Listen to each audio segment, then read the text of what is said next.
Good morning. We're going to do Sunday school differently today. Today, I am going to read you a story. It's a story about mercy. This story is called An Orange for Frankie. It is by Patricia Palacho, and I hope you like it. This story took place a long time ago, probably in the mid 40s, 1940s, that is. So let's get started.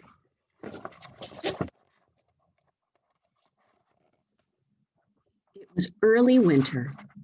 A morning mist lingered over the frosty fields in Lock Center. The snow whirled along the rail bed in front of the 628 freight train, hurling along the tracks out of Lansing, bound for Detroit. Frankie was the youngest boy in the Stoll clan. He was all of 10.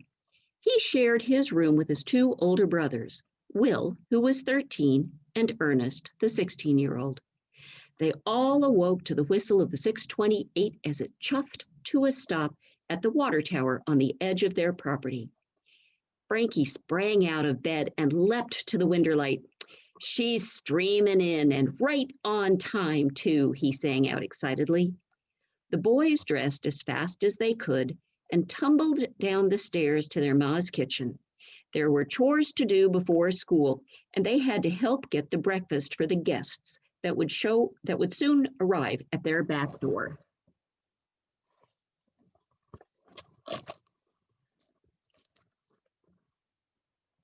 See all the stuff that's going on in there? It is a busy, busy place. I'm going to try and bend that down a little bit more. See if that helps. The kitchen was already smelling like hoe cakes and warm molasses. The aroma of coffee and chicory was hanging low in the air. Thick rashers of bacon and salt pork were spitting and sizzling in the pan on the wood stove. Frankie's three younger sisters were already downstairs. Bertha turned out a skillet of cornbread to cool on the sideboard. She was 9, the oldest girl still at home. Alta, the 6-year-old, was getting eggs from the glassine crock to be fried up, while Iva, the 3-year-old, played with corn dolls in the pantry. Frankie's 3 older sisters, Stella, Ada, and Mabel, had all gone to normal school and were teaching, though Stella, the oldest, had gotten married and was the mother of a 3-year-old girl. She and her husband were farming the spread right next over the holler. "Look, it's Mr. Dunkel. He's the engineer today," Will announced as he looked out the kitchen window light. Their ma looked and smiled, then surveyed the raggedy men, the hobos, who were coming up to the house behind him.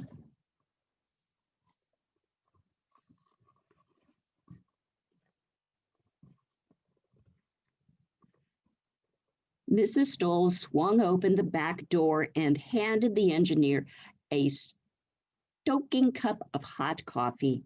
"Step in. Looks like that cold out there is blowing up your back," she called out. Then she served up a plate of hot hoe cakes for him. Let me try and scooch over a little bit so I can see better. "You boys see to it that those men out there get washed up and full of grub too," she said as she drizzled molasses on the hoe cakes and motioned to the 4 men huddling together.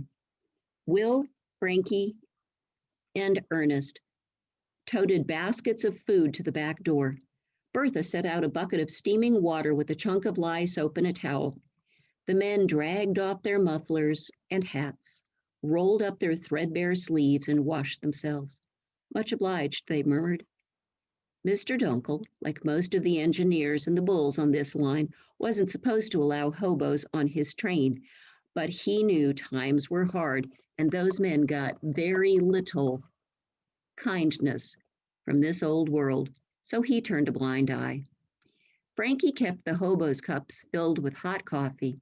Most of them had come through before, except one. Frankie noticed that the man couldn't stop shivering.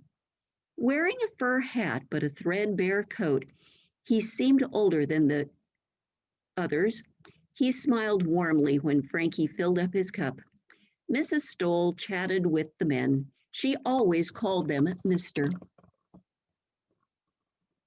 even though they had names like Boxcar Eddie or Too Tall Jake or Bull Trip Charlie. What's your name, Mister? Frankie finally asked the old man. The man's eyes softened. Jump up, Billy, he said. When he reached up for Frankie to fill his cup again, Frankie could see that the older man under his coat didn't even have a shirt.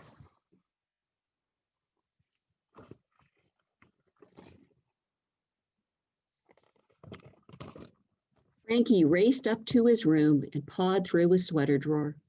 Most of the sweaters were too little for Frankie, let alone for a big old man like Jump Up Billy. Then Frankie pulled out his best sweater, the only one that would be big enough. He especially loved that sweater because Stella had knitted it for him last Christmas, but that old man needed it far more than he did. Frankie stuffed it under his waistcoat. He didn't want his ma to see what he was doing with it. Outside, he pulled the old man away from the others and behind the shed. He gave the sweater to him. The old man threw off his coat and eagerly pulled the sweater on, smiling. As he stroked it, he said, "Now, ain't this purty? There's a fire in her belly, boys. Time to set to the rails," Mr. Dunkel called out after bolting down the last gulp of his coffee. Frankie hurriedly helped the old man on with his coat.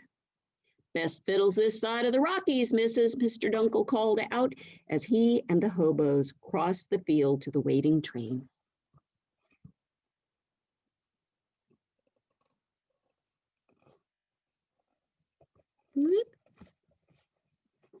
Sorry.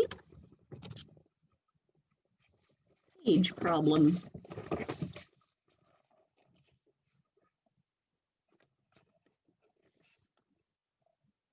See that okay?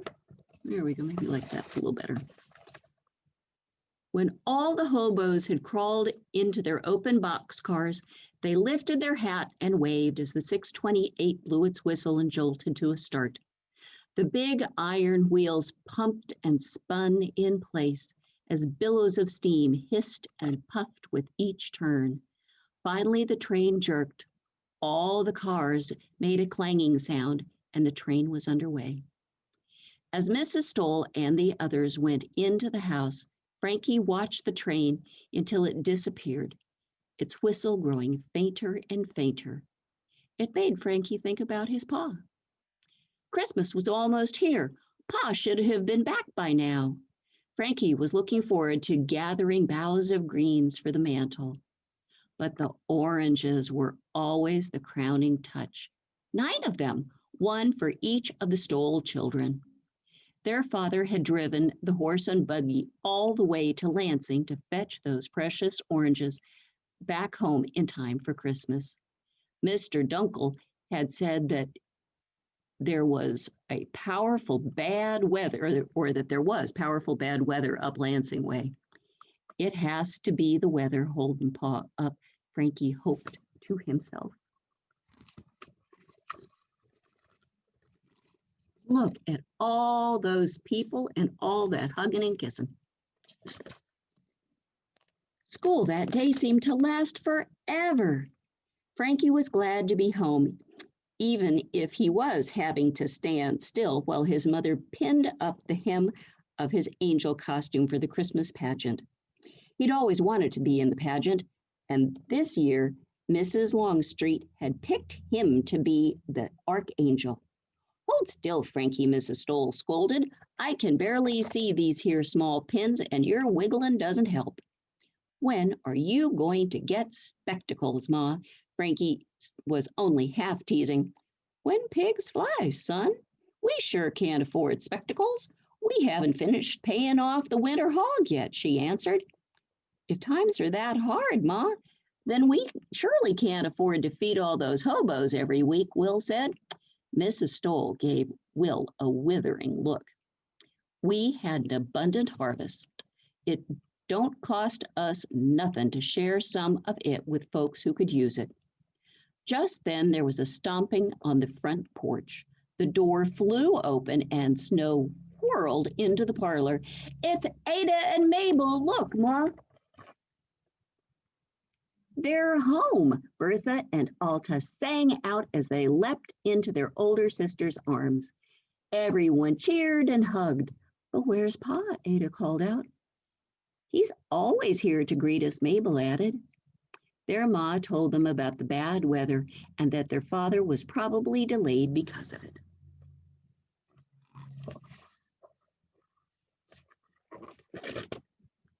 That's a lot of people eating supper.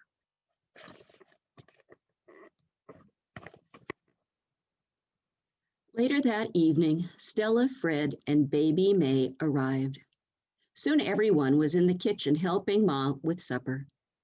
Frankie smiled to himself. It was almost as if none of them had left home. Everyone was together again. As they sat down to eat, Mrs. Stoll said, "A right perfect blessing." Frankie was so hungry and everything looked so good. "Frankie," Stella began, "this year I knitted you a muffler to match that sweater I gave you last year. I can't wait to see how it will look." Frankie almost choked on his mashed potatoes. "Maybe you should try it on tonight," Mrs. Stoll sang out. Frankie squirmed and changed the subject. "Do you think Pa will still try to bring home the Christmas oranges? Him being so late and all." "Nothing in this world would stop him from bringing home our Christmas oranges, boy," Mrs. Stoll whispered. The conversation around the table successfully switched to talk of Pa and the oranges. Frankie sighed with relief.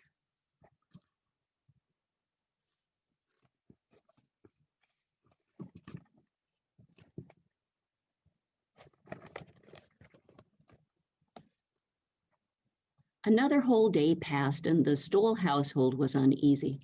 Pa still wasn't home, and they hadn't gotten no word. Christmas was only 2 days away. Pa had never been this late from Lansing to fetch the oranges from the Florida train.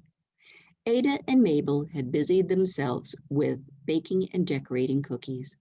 Bertha and Alta were helping roll out the fondant, and Ernest, Frankie, and Will were eyeing the cakes baked for the social that was always held after the pageant on Christmas Eve.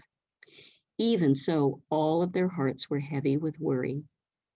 Pa would have picked the perfect tree for the parlor by now, Frankie said sadly. "And there'd be greens on the hearth with apples and cookies too," Bertha whispered. "No oranges," little Ava gurgled, pointing at the mantel. Even she knew that Christmas Eve meant the oranges were placed on the mantel. Just then, Mrs. Stoll bustled into the parlor. She was worried, all right, but she didn't show it. "Now, hark, children, everybody get on your winter togs.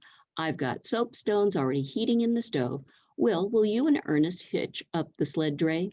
We're going out to find the perfect tree and gather up them greens for the mantel," she announced. "That's what your pa would want us to do, not sit here in the parlor all vexed with botherment." Everyone's spirits lifted.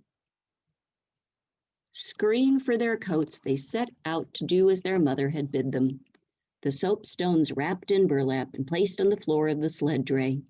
4 thick wool blankets covered them as they set out to find their Christmas tree and evergreens.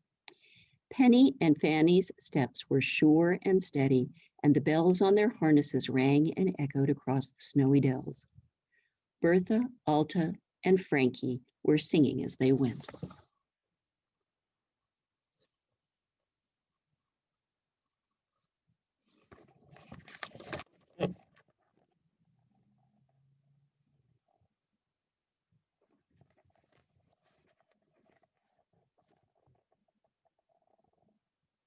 Finally, they came to a clearing.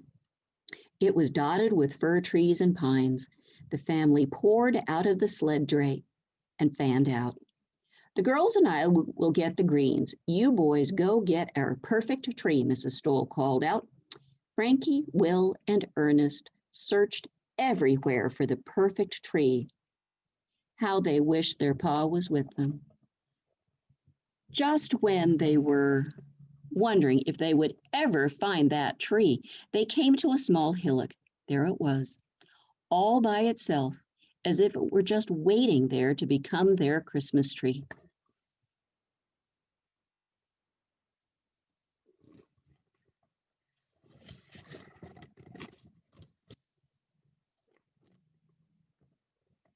There, doesn't that look just grand? Mrs. Stoll cooed that night as she adjusted the last clump of greens on the mantel. I'll go get the apples and the nuts, Alta called out. I want to put on the dried flowers and the holly sprigs, Bertha squeaked. Meantime, Frankie, Will, and Ernest were sinking the tree into a bucket of wet sand, while Ada and Mabel gave them orders just as they did every Christmas. No, no, no, that isn't quite straight from here, Ada scolded. A little more to your right. Then the fullest part of the tree will be facing the wall, Mabel said. The boys twisted and turned, trying to lean the tree this way and that. Suddenly, all the others shouted in unison, That's it! It's perfect! And they all stood back. It was perfect. Then the whole family started decorating the tree. What a glorious surprise this will be for your pa when he gets home, Mrs. Stoll whispered. Not for 1 minute did anyone think he wouldn't get home. Ma and Ada strung berries and popcorn to put on the tree, while Bertha and Alta tied on dried flowers. Frankie and Ava hung the frosted cookies, though they probably ate more than they hung. The fire was crackling in the fireplace. Everything seemed so warm and cozy. Frankie looked out the parlor window light. It was snowing real hard again. How will Pa get through this? He said to himself. Everyone came over to the window. The mantel looked so bare without the oranges. Frankie blurted out. The oranges, Ada scolded. Is that all you can think about? Mabel added. Frankie, it isn't like you to be so selfish. Who cares about the oranges? It's Pa we want.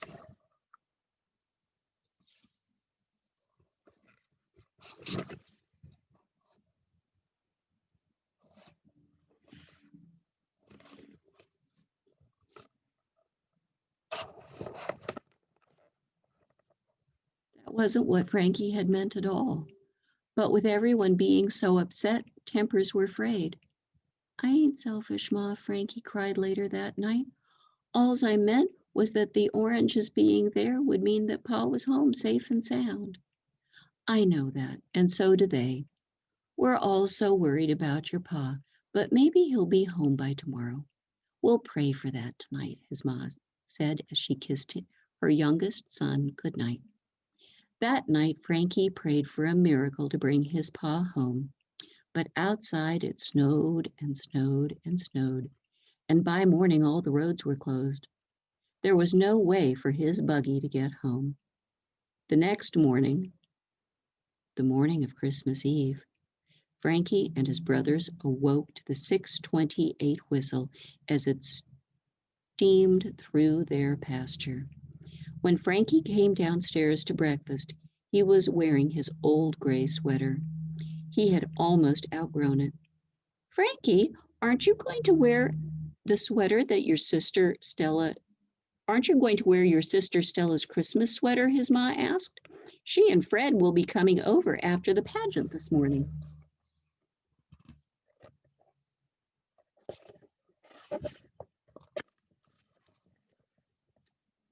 Frankie was about to tell his ma the truth when Will called out, It's Pa! It's Pa!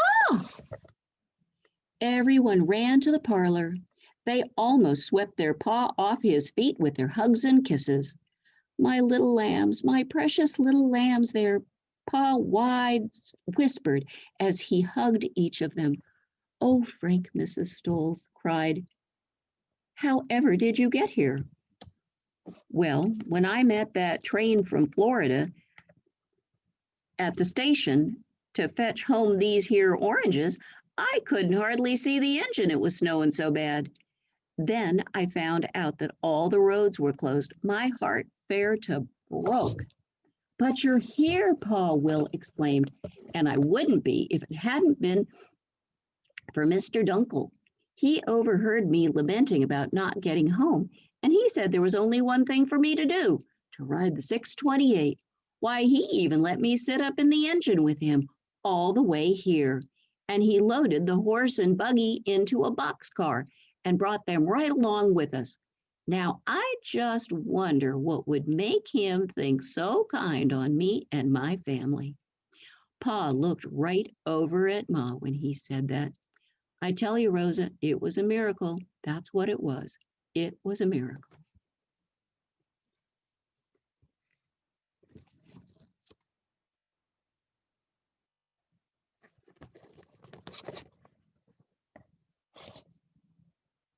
It being the morning of the eve of our Lord's birth, I think we have just exactly the right moment to put the oranges on the mantle for the pageant over to the church, Pa said as he pulled the cover off the crate with the luscious oranges inside. Each of the children, young and old, took an orange out of the box and placed it on the mantle. Then everyone stood and looked. How beautiful they were. 9 oranges nestled in the greens, one for each one of them.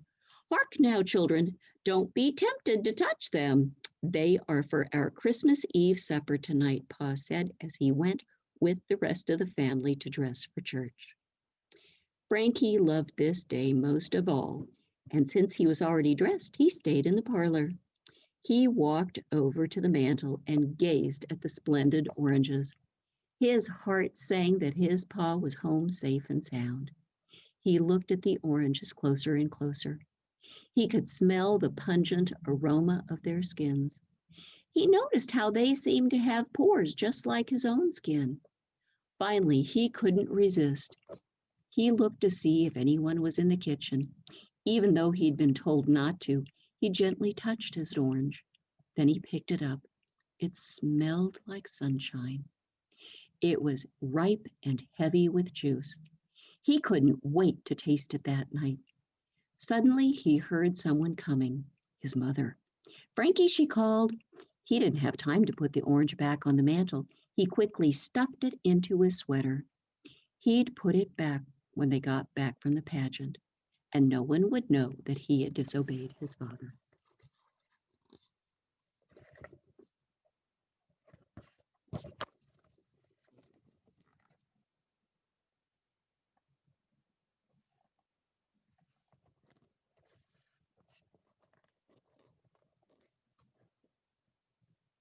Frankie was indeed the perfect archangel in the Christmas pageant.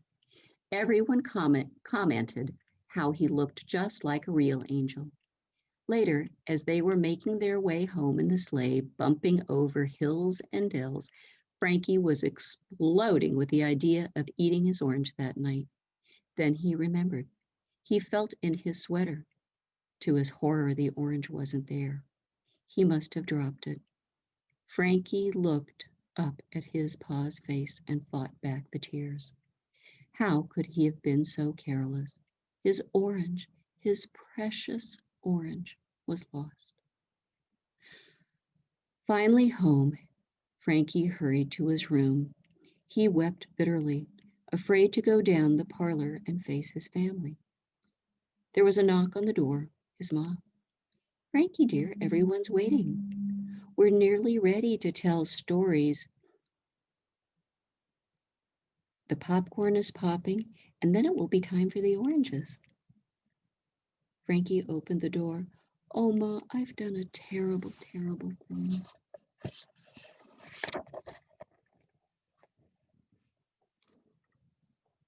What do you mean? His mother said as she patted him to sit next to her on his bed. I lost my orange, Frankie blurted out. But how, Frankie? When everyone was getting dressed, I just wanted to hold that orange, and so I did. And I was just looking at it, nothing more than that. But Pa said not to touch him. So when you came in, I slipped it into my sweater. I was going to put it back, Ma. He stopped, but I lost it. Oh, my dear boy, Your pa went through so much to fetch those home for us, his mother whispered. That's not all, Ma. Stella's sweater, I gave it to one of those hobos. Frankie sobbed. When his mother finally spoke, she said, Frankie, you didn't do a terrible thing. Maybe a thoughtless thing taking the orange. But you did a noble thing, too, giving something that meant so much to you to someone who needed it. That there is the spirit of Christmas, my darling. Now you stay here and collect yourself. I'll call you when we're ready for tonight, Ma whispered, almost mysteriously.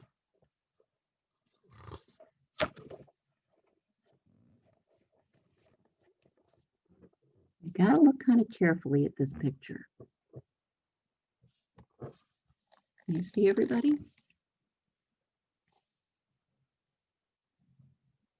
Okay.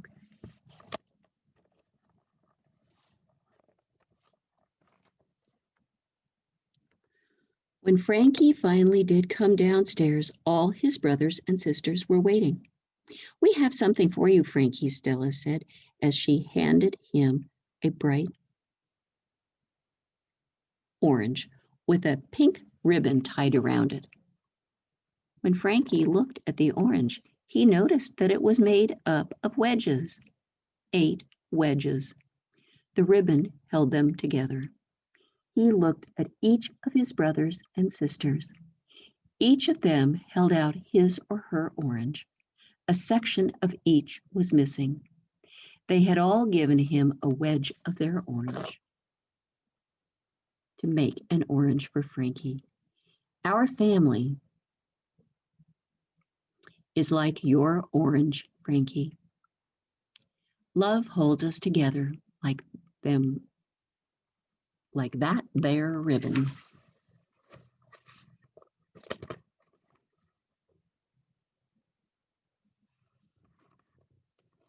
That was the most splendid Christmas ever for Frankie and for all the Stolls. The oranges were eaten, all 9 of them savored down to the last bite. Stories were told in front of the fireplace. Popcorn was popped and eaten, and hot chocolate was slurped down with gusto. When the family was snug in their beds that night, Frankie's ma and pa looked in on him. They would tell for years to come how beautiful he was, that he looked like a sleeping angel, and how precious that particular Christmas was to all of them. It was always known ever after as Frankie's Christmas. Generations have passed since that day. Our dear Frankie never made it past childhood. That Christmas was his last. But the descendants of Stella and all her sisters and brothers still set out greens with oranges on their stoves and mantels. We do this every Christmas. When the season ends, we feel a little sad as we remove the mantle greens and oranges. The bows are tinder dry. The oranges are leathery and brown, all except one, a Christmas miracle, we suspect. In all of our households, there always seems to be one single orange as fresh as the day it was placed there. We call it in my family Frankie's orange. The end. I hope you all loved that story as much as I do. It was kind of long, so we're not going to talk any more about it today. I think you get the idea of what mercy is. Have a great week. I'll see you soon. Bye.